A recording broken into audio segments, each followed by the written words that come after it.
we have a person who is not only known for his humor, but be it international speech, table topics, or evaluation, he is a champion of all. So let me not take much time and call upon DTM Hashim Halim, who is going to share with us the techniques of giving a powerful speech. Please put your hands together to welcome DTM Hashim Halim.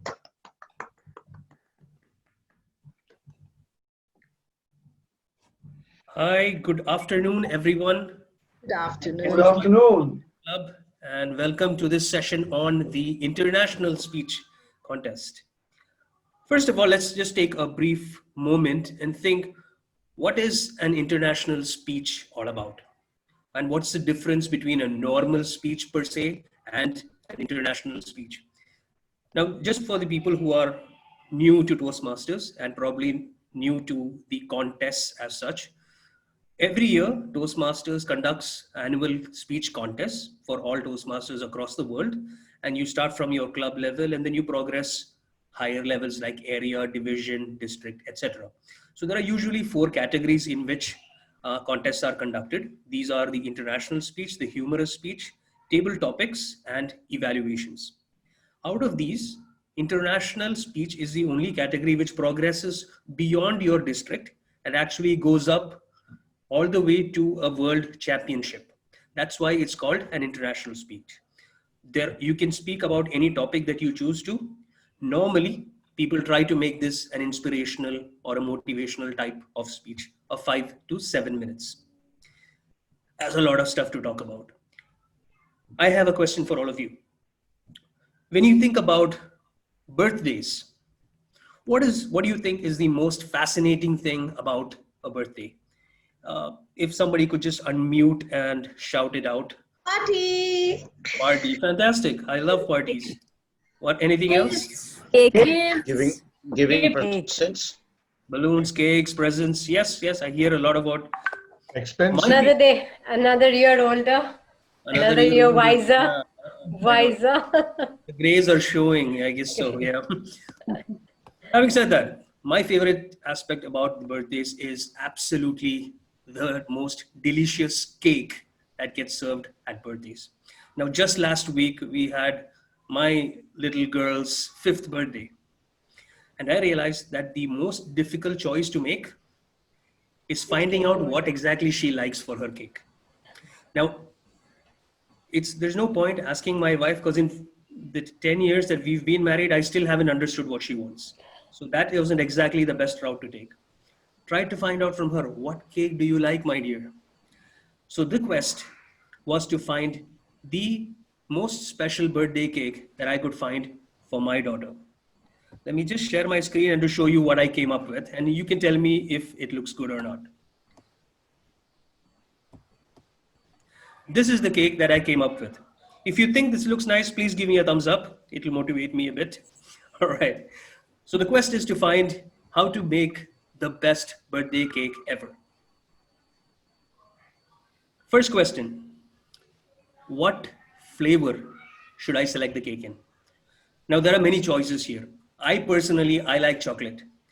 My little girl, she likes vanilla, mixture of maybe pineapple. But there are hundreds of flavors out there. You can have a honey cake, you can have a plum cake. There are cakes which you like. There are cakes which you think she may like. There are cakes which are difficult for you to make or bake. The choices are many. So how do you select which is the best birthday cake ever? Choosing a topic for your speech is exactly like this. You're faced with 3 pivotal questions to ask. Topics that you know, you are an expert about, you are competent to speak about. For example, something that you have studied, something from your work, something that is known to you, that you have researched about, read about, or you have some valid sources of information on. Topics that you know. Secondly, topics that you love, something that you're passionate about. Maybe you like trekking, maybe you like sports, maybe you like computers, maybe you like films. And more importantly, the bottom section is topics that you think that your audience would care about. Here is where you have to find a unique combination of these three. If you picked a topic, for example, say artificial intelligence will take over the world. Maybe it's something that you're passionate about as a computer geek. Maybe it's something that you know about because you are into software, etc. Would it necessarily be something that your audience would be interested in hearing from you? Maybe, maybe not. It depends upon the audience. So when you select a topic to speak about, the important thing is to find the convergence of these three big circles. Things that you like, things you think the audience may like, and things that you are competent or you know about. A combination of these three is going to get you that special topic that you should put or you should write your speech about.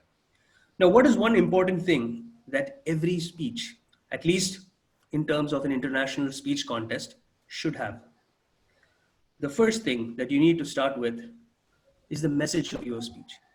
The purpose of communication is to convey your message to the other party. This is, in a nutshell, why communication is made. Whether you're writing a letter, whether you're putting an email, whether you're sending an SMS, the idea is to get your message across to the other party. What is the core message that your speech should be all about?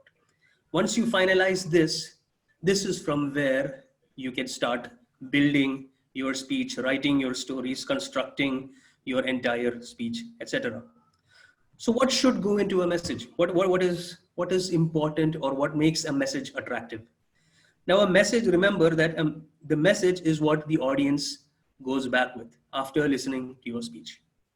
So in some form or the other, you want that your message should add some value to the audience, to the one who hears your speech. They should benefit in some way from it. It should probably influence their mindset, make them do something good, or change their perspective on something. So let's look at what core messages could be all about. So what the audience leaves with, it should be universal. It should be acceptable to everyone.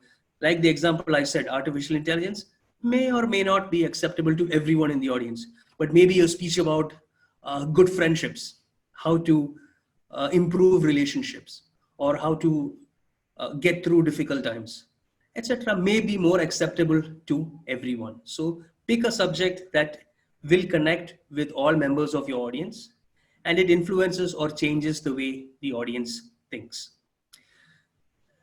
Is that enough when it comes to an inspirational speech?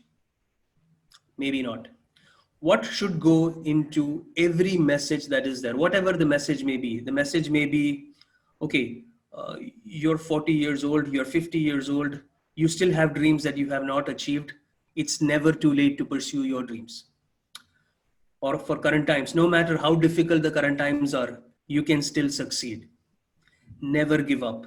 All of these are good messages that you can write speeches about. And you will see that most of the international speech contest winners that we have seen from World Championships, they all have these kind of messages in their speech. So one common thread that I've found in every Toastmasters World Championship speech so far, which has won the World Championship, is hope. The message is intended to give hope. How many of you are familiar with, say, for example, Dhananjay Hettiarachchi's speech, I See Something in You? It's a very famous speech. A lot of people have heard it.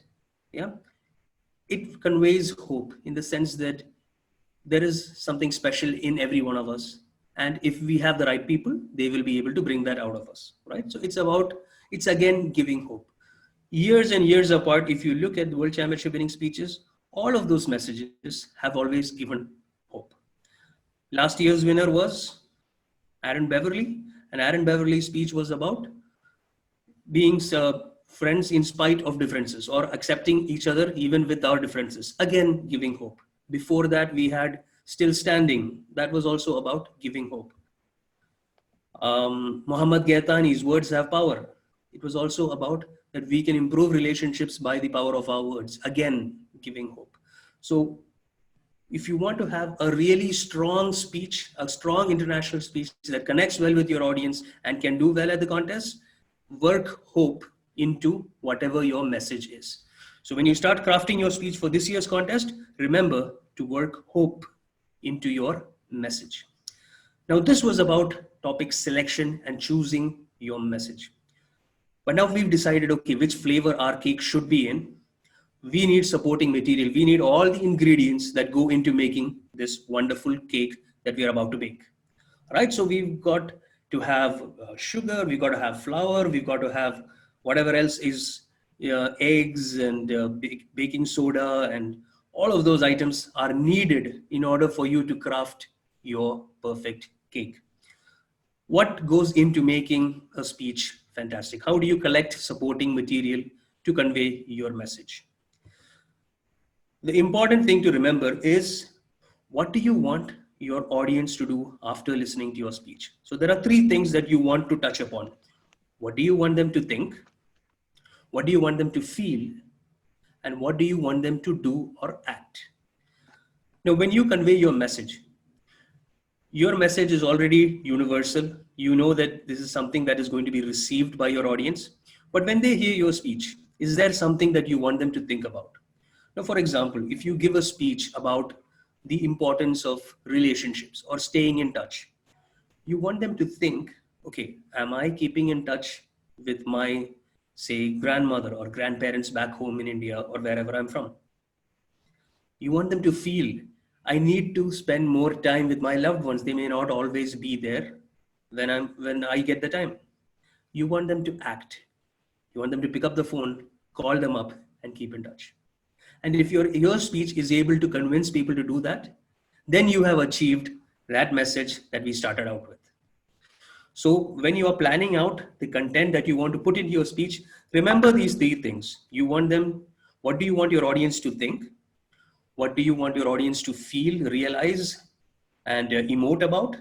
And what do you want them to do, act, the call to action from your speech? Now, very quickly, when you want to convey your message, the best and most commonly used form of conveying a message is to tell a story, because everyone loves a story. You remember when we were kids, back home, we had your grandmothers or our parents tell us stories about kings and queens, and you would always see that the king was really great. He was very good to the people. He would always defeat the bad guy, and in the end of this, there would be a moral. Now, all of these stories were fake. We all know that. But the purpose of that story was to convey that moral, that ethical value to the kid. And the best way of doing that was by telling them a story. It's just like cornflakes. There is absolutely no value to cornflakes. The only purpose of cornflakes is to get milk into the kid, right? Very similarly, the purpose of that story was to convey that moral, that ethic, that value to the child.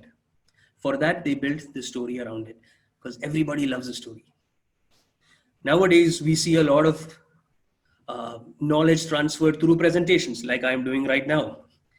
But have you ever heard a kid ever come up and say, Daddy, can you show me that PowerPoint?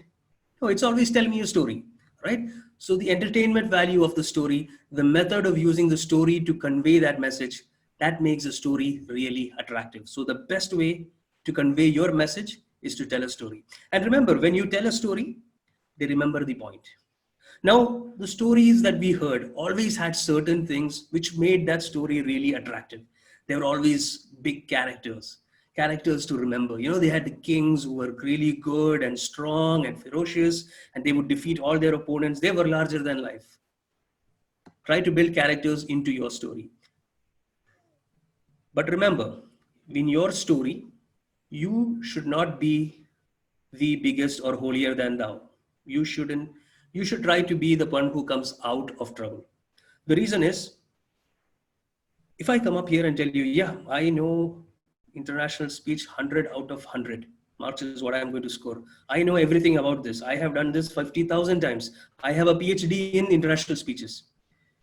The chances of you accepting what I'm trying to say is very less, because it's all about me now.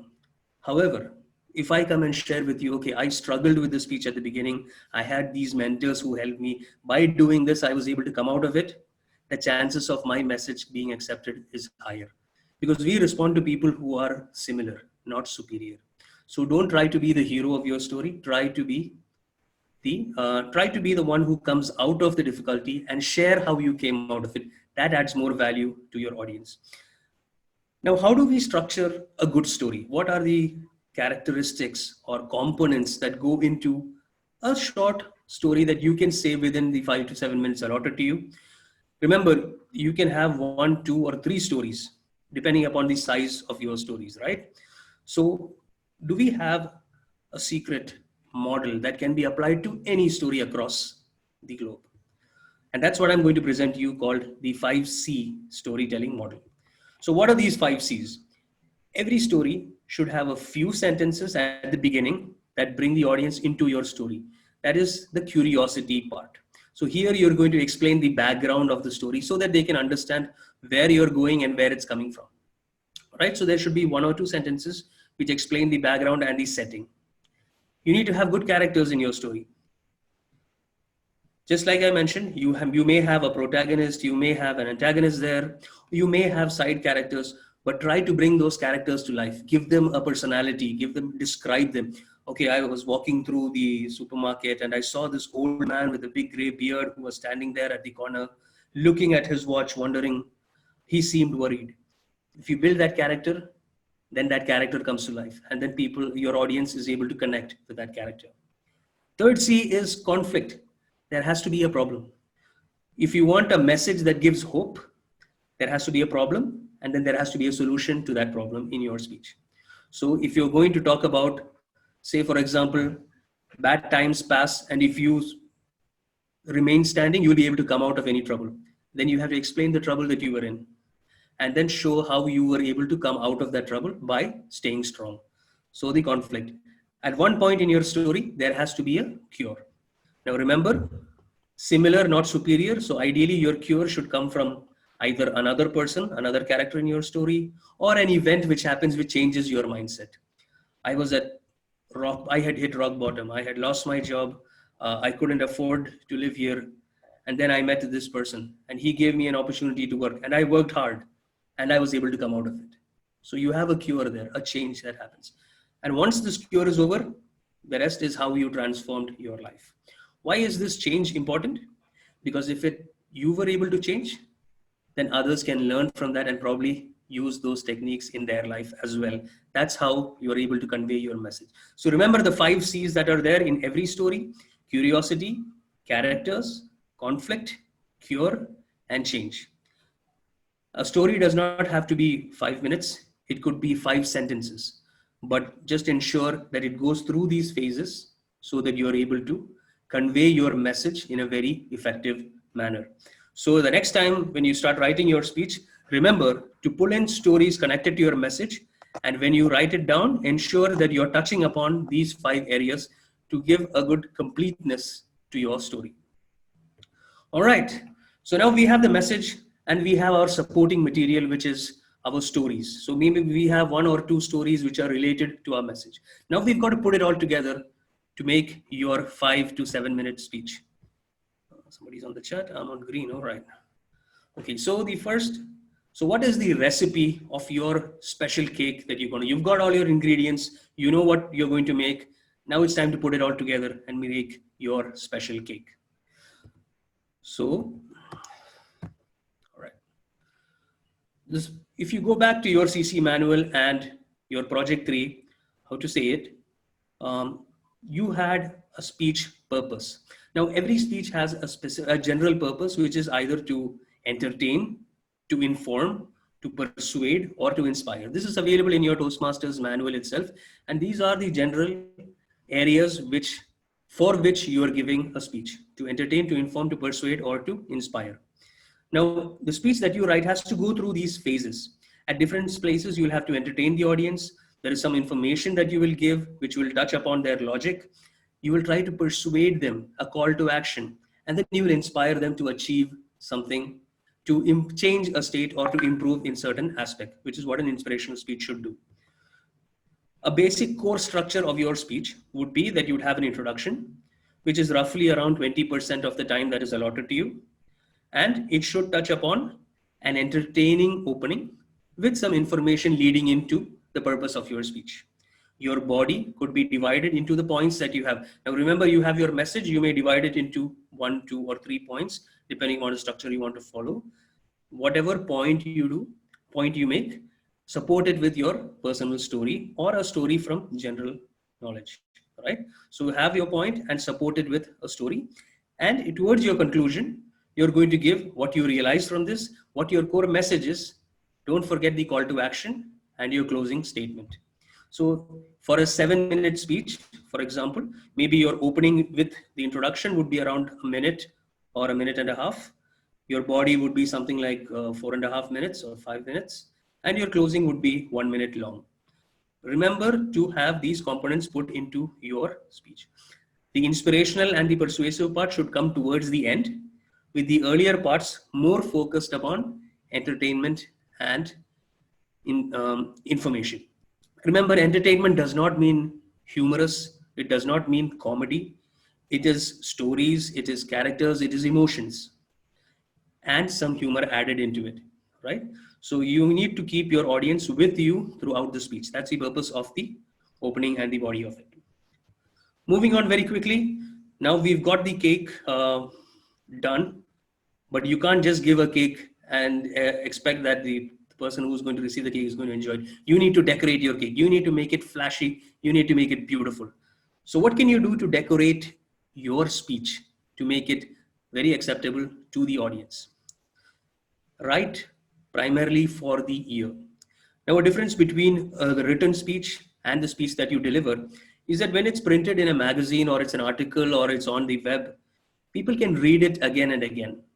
But when you're delivering it on stage, it's an ichigo, ichie type of situation. There's just one shot.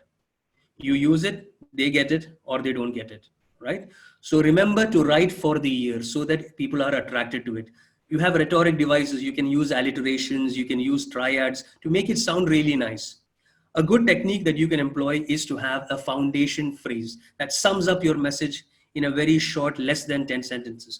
For example, you had, I see something in you, but I don't know what it is, which Dhananjay Hettiarachchi used. Words have power, etc. These are all foundation phrases that are repeated throughout the speech or at various parts of the speech to convey that message. Still standing is another one. So try to have a foundation phrase which sums up your speech in one sentence and try to use that at multiple times. We touched upon the power of 3. Try to have words that show, that allow you to express your emotions. Now try to have dialogues in your speech as opposed to narrating it. When you write it in such a way that you're able to emote on stage, automatically your performance on stage becomes better. See if you can work in a prop. It adds decorative value to your speech, and it allows you to convey many things which you don't have to put in words anymore. And remember, pauses are very important when it comes to winning your speeches. When you convey a point that you want the audience to ponder upon, a pause is the perfect place that will give that audience that time to think about it. Plus it builds anticipation for what's coming up next. So try to work in, when you script, where you're going to put those power pauses and how that's going to add value to your delivery on stage. So now we've got a decorated cake already, but you know that's not how it ends, right?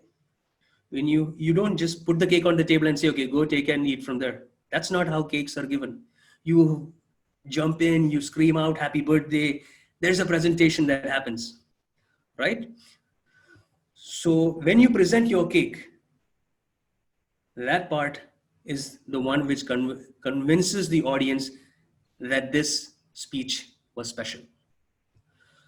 So first off, you start with your opening. You need to have an attention-grabbing opening, because at the moment that you start on stage, your competition is not just the other people in the contest. Your audience is having mobile phones. They can chat. They would discuss something with each other. They may just want to sleep. If you want them to stop what they're doing and listen to you, then you need to grab their attention early on in the speech.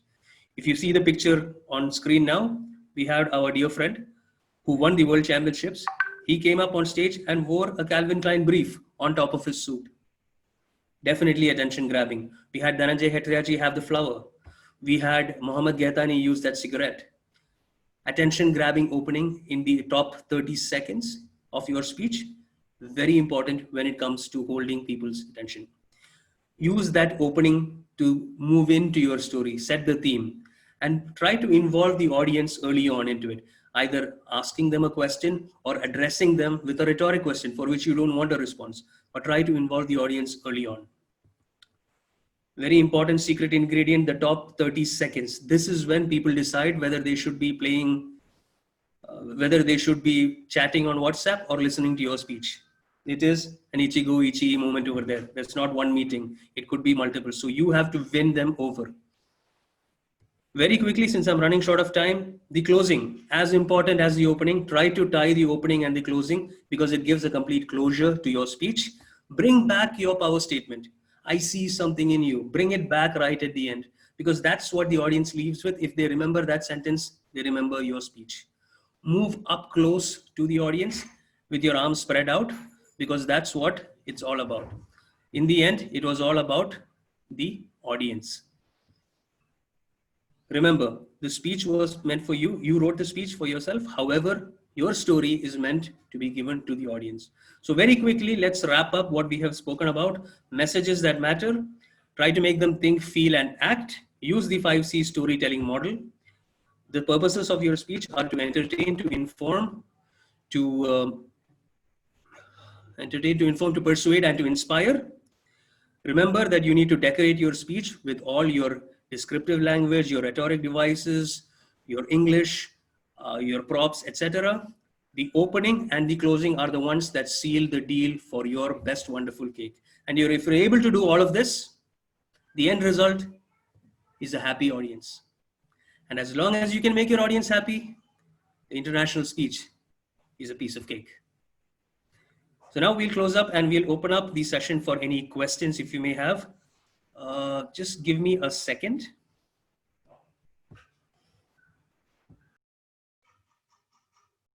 Can I ask a question?